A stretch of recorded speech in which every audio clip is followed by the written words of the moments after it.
There's been a missile attack today on the western Ukrainian city of Lviv, which until now has largely escaped unscathed since the Russian invasion began. The latest reports say 6 people have been killed and 8 wounded. Residents spoke of hearing 5 explosions on the outskirts of the city, and smoke was seen rising from residential areas. Overnight, there's been an apparent intensification of the Russian bombardment of Ukraine, with multiple targets across the country targeted by airstrikes and shelling. 5 people have reportedly been killed and 13 injured in shelling in the city of Kharkiv, while in Mykolaiv, near the port of Odessa, the governor reports continuous rocket attacks. Of the shattered city of Mariupol, Ukraine's foreign minister has said the situation is dire militarily and heartbreaking. It doesn't exist anymore. The remainder of the Ukrainian army and large groups of civilians continue their struggle, but it seems the Russian army decided to raze the city to the ground at any cost. Well, our correspondent Dan Johnson is in Lviv and gave us this update about the missile strikes there. This morning, it does look like there has been a strike on Lviv. We're not able to actually swing our camera around to show you at the moment. The Ukrainian officials ask us not to do that in the immediate aftermath of an attack. But just off camera, there are plumes of smoke now coming from the city's skyline. And from this rooftop position, I actually heard the jets flying overhead myself. I saw a missile flying through the air, then landing on the edge of the city, and that's where we can now see black smoke coming from. It looks like there has been an attack. 4 explosions reported this morning, we believe close to the city's railway station. And this will really put people on edge here. They thought that Lviv was a safe place, relatively at least anyway, in the west of Ukraine, hundreds of miles away from the fighting in the east. But this underlines the sort of threat that is posed to people right across the country, because we've seen attacks on a number of cities as well as the capital, Kyiv, in the last few days. Russia had been targeting military facilities. Exactly what has been hit here this morning, we're still waiting to find out, but certainly people in Lviv now know the scale of the threat of Russian air attack, if indeed that is what this proves to have been. It is a nervy time for people in this city and in other cities right across Ukraine. Dan Johnson reporting there in Lviv. Well, let's look now at what is happening in the southeastern city of Mariupol. Our correspondent Sean Dilley reports. Mariupol has not yet fallen, technically. Ukrainian troops who had until recently defended the now occupied streets are held up in the city's vast Azovstal steelworks, despite an ultimatum by President Putin's forces to surrender no later than yesterday. Russian troops know that Ukrainians are waiting inside, ready to welcome them with guerrilla tactics in their last stand for the strategic port city.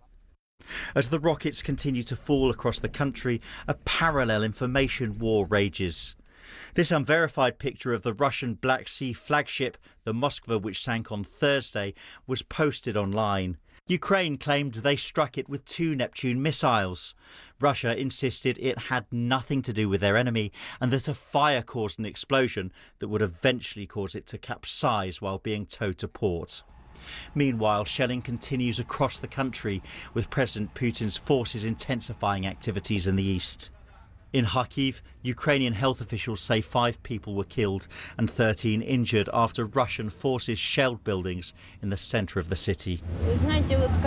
You know, when a dog hears a bang, it starts to tremble all over, even if the noise is far away. I'm like that now. Everything, every part of me is trembling. Authorities in Mykolaiv say shelling has been unyielding. Rockets fell one after the other as Ukrainian forces tried to block Russia's attempts to advance on nearby Odessa. We are doing everything to ensure defence. We are in constant contact with partners.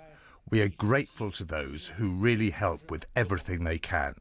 But those who have the weapons and ammunition we need and delay their provision must know that the fate of this battle also depends on them, the fate of the people who can be saved.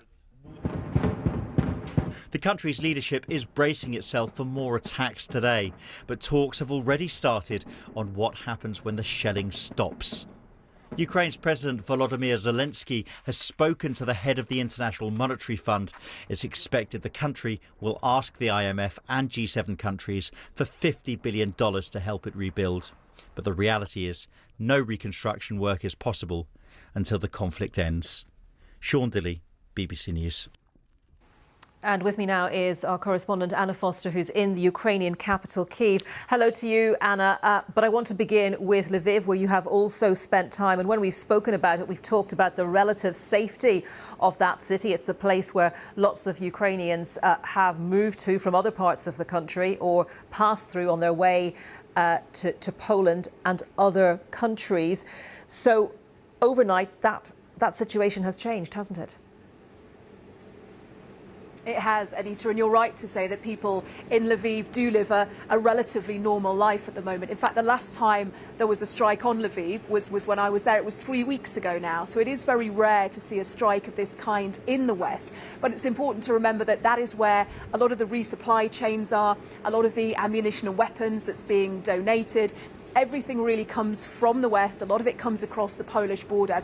So there is always Russian interest in that area if it's wanting to try and disrupt supply chains. And as we heard early this morning, these 4 to 5 missile strikes in Lviv, 6 people were told by the governor of that oblast have been killed, including a child.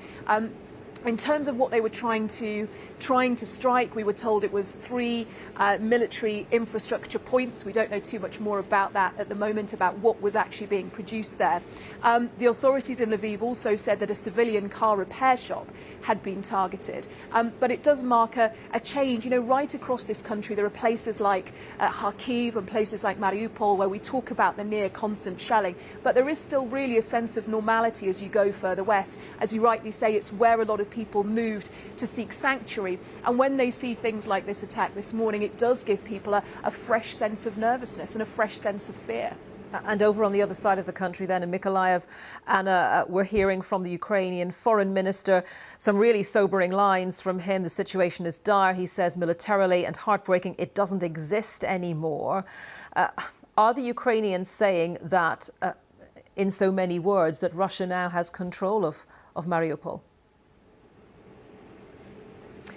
That's a good question. They are very, very reluctant to see defeat in somewhere like that. Of course, for Russia, it is strategically a very important city. It's somewhere that they want to take to give them a land bridge between Russia and annexed Crimea. And of course, after the loss of the Russian flagship, the Moskva, which was sunk by Ukrainian missiles a few days ago, this has taken on an extra symbolism as well for Russia. If they can take Mariupol in its entirety, that will give them a win to actually present to people at home. But we know that there are still Ukrainian fighters who are holed up there in the huge Azov-style iron and steel works. And, you know, a building like that, once they've fortified it, which they've had time to do, it gives them a base where they could really potentially stay and hold up for weeks if that was something that they were trying to do. And it would seem that they are, because yesterday Russia opened what it called this surrender window. It told the remaining Ukrainian troops in Mariupol that if they wanted to surrender, they could do so and they would be treated